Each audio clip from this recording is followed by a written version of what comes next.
మనకి ఈరోజు ఈ శ్రీకాకుళం జిల్లా పోలీస్ సంబంధించి కాశీబుగ్గ సబ్ డివిజన్లో కాశీబుగ్గ పోలీస్ స్టేషన్ లిమిట్స్లో 572/2024 అండర్ సెక్షన్స్ మనకి 307 అండ్ ఆర్మ్స్ యాక్ట్ కింద రిజిస్టర్ చేయడం జరిగింది ఒక కేసు.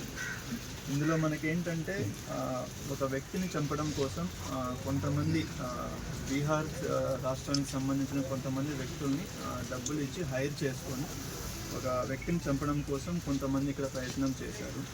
వీళ్ళు చంపాలనుకున్న పర్సన్ పేరు వచ్చి నాగరాజు. సో వీళ్ళది ఇక్కడ మనకి చిన్నపడం విలేజ్.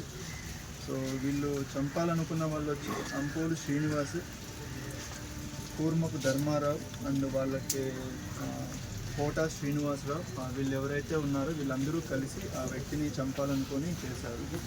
దీనికి కారణం ఏంటంటే వీళ్ళకి చాలా రోజుల నుంచి వీళ్ళ మధ్య ఉన్న కొన్ని పర్సనల్ గొడవలు కావచ్చు, అలానే ఊరిలో ఆధిపత్యం ఎవరిది ఉండాలి, మేము ఉండాలా మీరు ఉండాలన్న ఒక ఆధిపత్య ధోరణి కావచ్చు, వీళ్ళ మధ్య ఉన్న పొలిటికల్ డిఫరెన్సెస్, రాజకీయంగా వీళ్ళ మధ్య ఉన్న విభేదాలు ఏవైతే ఉన్నాయో, ఒకరు ఒక పొలిటికల్ పార్టీకి సంబంధించిన వాళ్ళు, ఇంకొక పొలిటికల్ పార్టీకి సంబంధించిన వాళ్ళు, వీటితో పాటుగా వీళ్ళ మధ్య సివిల్ తగాదాలు, భూమి తగాదాలు కొన్ని ఉన్నాయి.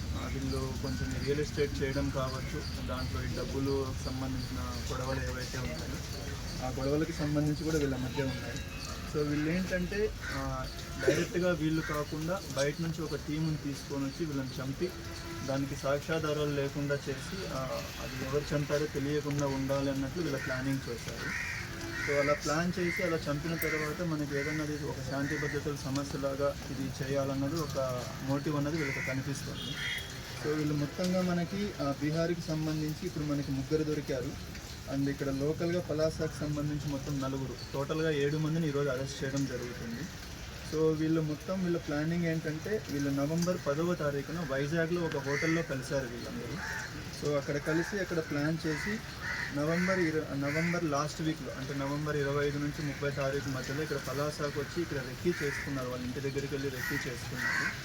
దాంతోపాటుగా మొత్తం 10 లక్షలకి ఈ మర్డర్ చేయాలన్నది వీళ్ళు అగ్రిమెంట్ చేసుకొని అందులో 2 లక్షలు అన్నది వాళ్ళకి ఆల్రెడీ పేమెంట్ కూడా చేయడం జరిగింది. దాని తర్వాత వీళ్ళకి వెపన్స్ అనేది మనకు మొత్తం బయట నుంచి తీసుకొని వచ్చి మొత్తం 2 పిస్టల్స్, ఒక తపంచ అండ్ 45 రౌండ్స్ ఇవన్నీ వీళ్ళకి తీసుకొని వచ్చారు. బయట నుంచి తీసుకొని వచ్చి డిసెంబర్ 10 నుంచి రెక్కీ చేయడం అనేది ఇక్కడ జరుగుతుంది. సో మనకున్న స్పెసిఫిక్ ఇన్ఫర్మేషన్ ప్రకారం వీళ్ళు ఎప్పుడైతే అక్కడ వాళ్ళని చంపడానికి ప్రయత్నం చేస్తూ ఉన్నారో ఆ టైంలో వెళ్ళి మనం పట్టుకోవడం జరిగింది.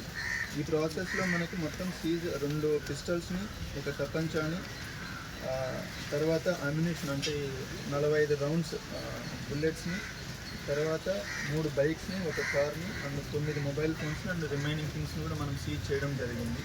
సో వీళ్ళు బైక్స్ కూడా ఏం చేశారంటే ఇక్కడ లోకల్గా ఒరిజినల్ బైక్స్ కాకుండా దొంగలించబడిన బైక్స్ ఏవైతే ఉంటాయో, ఒక బైక్ వచ్చి మహారాష్ట్ర పూణే నుంచి తీసుకొని వచ్చారు. దీనిపైన మనకి పూణే డిస్టిక్లో మహారాష్ట్రలో ఆల్రెడీ అక్కడ ఈ బైక్ దొంగతనం చేయబడిందని చెప్పి కేసు కూడా రిజిస్టర్ అయి ఉంది ఇక్కడ. దాంతోపాటుగా ఇక్కడ మనకి లోకల్గా కంచిలీ లిమిట్స్లో ఒకటి రెంట్కి తీసుకున్నారు ఒక పర్సన్. ఇంకొక బైక్ వచ్చి 3వ బైక్ వచ్చి కూడా దొంగలించబడిన బైక్, అది ఎవరిది ఏంటనేది మనం ఇంకా ఐడెంటిఫై చేయలేదు, అది కూడా చేయడం అనేది జరుగుతుంది. సో వీళ్ళ మోటివ్ ఏంటంటే చంపడం ఒకటే కాదు, చంపిన తర్వాత దానికి సాక్ష్యాధారాలు అనేది ఉండకూడదు, ఎవరు దొరకకూడదు అన్న ఒక ప్లానింగ్తో వీళ్ళు చేయడం జరిగింది. దాని ద్వారా ఇక్కడ ఒక శాంతి భద్రతల సమస్య జరుగుతుంది, బయట నుంచి వచ్చి ఎవరో దీన్ని ఇక్కడ ఏదో చేస్తున్నారన్న ఒక క్రియేట్ చేయడం కోసం చేసినట్లు మనకు కనిపిస్తుంది. సో దీని మొత్తానికి మనకి టీంకి సంబంధించి కాశీబుగ్గ డిఎస్పీ గారు, టెక్కలి డిఎస్పీ గారు, తర్వాత ఇక్కడున్న సిఐ మోహన్ కావచ్చు, నారాయణ కావచ్చు, and Tirupatirao Kasibugga rural CI garu, అలానే మన ఎస్ఐస్ అందరూ and SB CI garu, additional SP Agni Ramana గారు, టీం మొత్తం దీనిపైన ఎఫర్ట్ పెట్టి ఇది జరిగింది. ఇందులో మనకి మేజర్ సక్సెస్ ఏంటంటే ఒక మనిషి ప్రాణాలు పోకుండా ముందుగానే కాపాడి వాళ్ళని పట్టుకోవడం అనేది మేజర్ సక్సెస్ ఇది.